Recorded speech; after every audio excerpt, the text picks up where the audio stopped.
आप सभी को सुरेश नौरवा की तरफ से जय श्री राम। सुराणा प्रकरण को लेकर आप सभी को मालूम है कि जिन लोगों ने यह माहौल बनाया है, राजस्थान के अंदर राजनीति करने का प्रयास किया है, कुछ तथाकथित संगठनों द्वारा माहौल खराब करने का प्रयास किया गया। जातिवाद के आधार पर, मटकी के आधार पर सोशल मीडिया में अपशब्द बोल करके, कई सारी टिप्पणियां कर करके अपनी दुकानदारी चलाने के लिए कई लोगों ने कई तरह की अफवाहें बिना जांच किए, बिना जानकारी लिए अफवाहें फैलाने का प्रयास किया।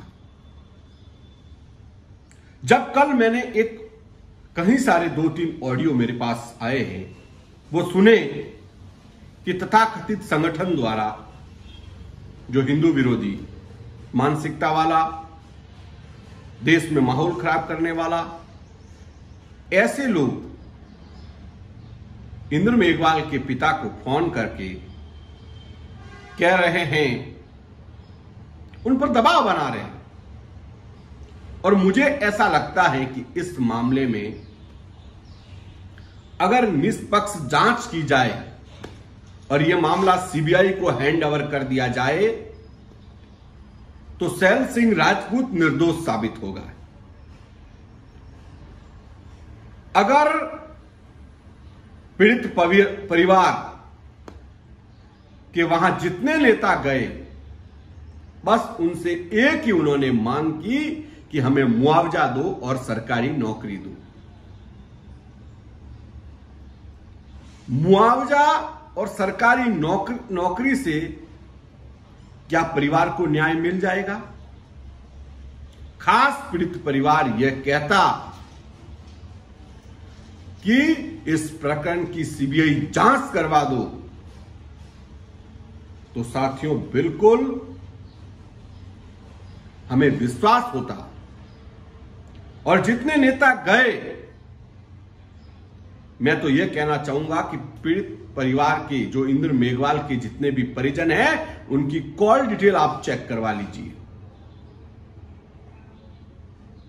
किन किन लोगों ने उनको कॉल किए हैं, किन किन लोगों ने के इशारे पर वो आवाज बोल रही है। कल जब सरकार द्वारा उनको मुआवजा दिया गया, सरकारी नौकरी की बात की गई, तो सबसे पहले तो उन्होंने सरकार का आभार जताया और कुछ तथाकथित संगठनों द्वारा कॉल करने पर उन्होंने मना कर दिया। घबराहट से बोल रहे हैं, जैसे वो किसी के इशारे पर बोल रहे हैं। तो मैं यही कहना चाहूंगा कि अगर इस प्रकरण की निष्पक्ष जांच होती है और यह केस सीबीआई को अगर हैंड ओवर कर दिया जाता है, तो सैल सिंह राजपूत निर्दोष साबित होगा, ऐसा मुझे लग रहा है। सैल सिंह के परिवार वाले भी यही कह रहे हैं कि हमें न्याय दो। उन्होंने ये नहीं कहा कि हमें पैसे दो या फिर सरकारी नौकरी दो।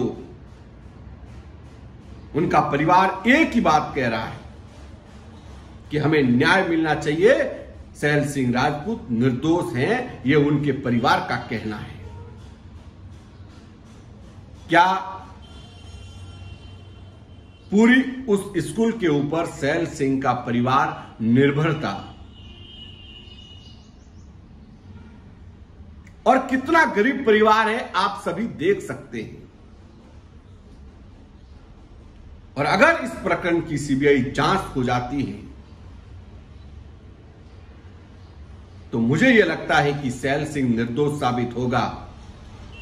और अगर सैल सिंह निर्दोष साबित होता है, तो मैं शासन और प्रशासन से निवेदन करना चाहूंगा कि जिन लोगों ने एक निर्दोष व्यक्ति पर झूठा मुकदमा लगाया है, उनके ऊपर भी कानून कार्रवाई होनी चाहिए। यहां तक कि भी जो असल पूरी संपत्ति है उसको भी जब्त किया जाए। आखिर लोग कहते हैं कि छुआछूत का भेदभाव यहां राजस्थान के अंदर किसी भी तरीके का कोई भेदभाव नहीं होता। हर वर्ग के लोग आपसी भाईचारे से रह रहे हैं कि एक दलित समाज का बच्चा एक कॉलेज के अंदर जब पढ़ाई करता है तो उनको छात्रवृत्ति दी जाती है, चाहे वो अमीर ही क्यों ना हो। और एक स्वर्ण कास्ट का बच्चा चाहे गरीब ही क्यों ना हो, उसको जितनी फीस लगती है पूरी जेब से देनी पड़ती है। क्यों नहीं ये जातीय व्यवस्था खत्म करके स्कूल के अंदर जो जाति लिखी जाती है उसको एक ही जाति कर दी जाए, सभी को समानता का अधिकार मिले। SC/ST एक्ट को क्यों न खत्म कर दिया जाए। अगर जिन लोगों को लगता है कि ये छुआछूत और भेदभाव हो रहा है, तो भेदभाव तो यहां हो रहा है आरक्षण के नाम पर, SC/ST के नाम पर, जिसमें निर्दोष लोगों को फंसा करके झूठे मुकदमे दर्ज किए जाते हैं। कई लोगों का कैरियर खराब हो जाता है।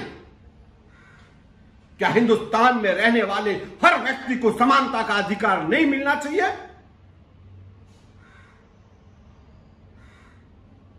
SC/ST एक्ट को खत्म नहीं करना चाहिए? आरक्षण रूपी बीमारी को खत्म करके हर व्यक्ति को समानता का अधिकार मिले, ऐसा नहीं होना चाहिए?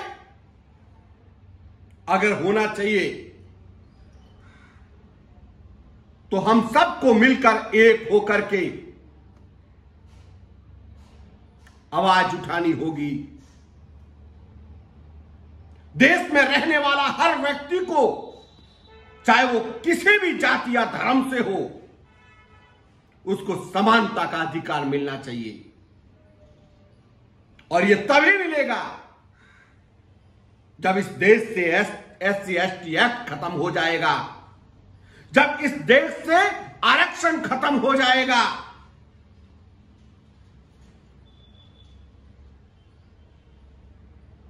सरकारी नौकरी लेने वाला व्यक्ति अपनी काबिलियत पर वो नौकरी पाएगा।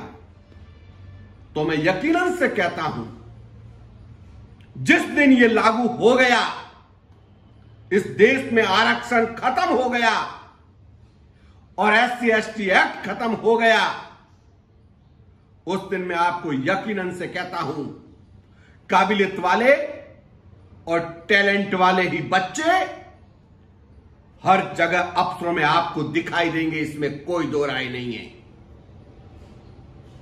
90% अंक लाने वाला घर बैठ जाता है और 50% अंक लाने वाला सरकारी नौकरी पा लेता है। यह भेदभाव नहीं है तो क्या है? बताइएगा, यह भेदभाव नहीं है तो क्या है? क्यों नहीं सरकार जातीय व्यवस्था को खत्म करके समानता का अधिकार दे रही है? क्योंकि सरकार केवल वोट बैंक की राजनीति कर रही है और फिर उल्टा छुआछूत का कहकर के, कई सारे प्रकरण कहकर के, भेदभाव कहकर के इसमें माहौल खराब किया जा रहा है। हम चाहते हैं कि हर व्यक्ति शांति से रहे, प्रेम भाव से रहे। राजस्थान एक शांति प्रिय राज्य है और देश के अंदर हर जगह शांति व्यवस्था बनी रहे। कई जगह मैंने देखे हैं, सैकड़ों मुकदमे निर्दोष लोगों को फंसा करके जेल भेज दिया जाता है। इससे बड़ा दुर्भाग्य और क्या है। इसीलिए हम सबको जागने की आवश्यकता है ताकि इस देश का हर नागरिक को समानता का अधिकार मिले। और जो लोग कह रहे हैं कि छुआछूत और भेदभाव हो रहा है वो भी बंद हो जाएंगे, अपने आप बोलने बंद हो जाएंगे जिस दिन हम सब मिलकर के लोकतांत्रिक तरीके से आरक्षण और SC ST एक्ट के खिलाफ आवाज उठाना शुरू कर देंगे।